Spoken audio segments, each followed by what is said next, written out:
नमस्कार शेतकरी बांधवांनो, आज आपण आलो बागेमध्ये चास इथल्या जे अहमदनगर जिल्ह्यामध्ये आहे. आपण बाग पाहत आहे. याला जवळपास 3 वर्ष कंप्लीट होतील जुलै महिन्यामध्ये. आणि बाग हा तसा धरायला आलेला आहे, म्हणजे धरू शकतो.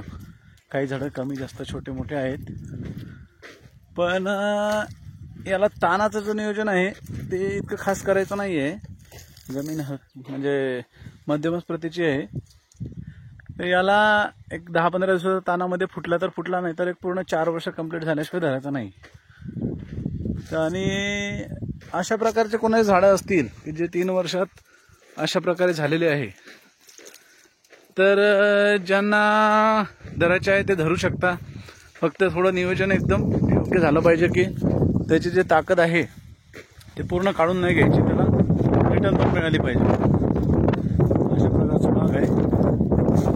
तर त्यामुळं जर कोणाला बाग धरायचा असल्यास माझे संपर्क साधावा, जेणेकरून आपण त्या बागेचं योग्य ते नियोजन करू.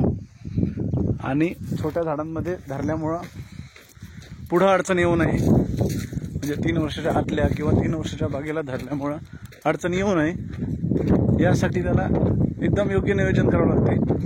तर ते आपल्याला करावं लागेल. यांनी तर डिसिजन घेतलं आहे की जितका फुटेल तितका फुटेल, स्पेशल याला ताण द्यायचा नाही.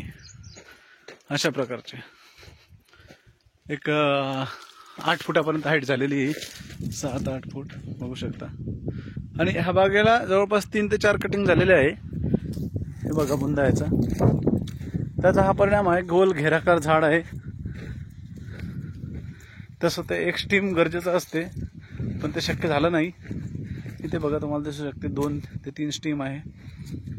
स्टीम जेवढे कमी तेवढं झाडाचं घेर चांगलं असतं. तर हे बघा इथे 2 स्टीमवर झाड कसं झालंय, त्याची मजबूती आणि झाडाचा घेर.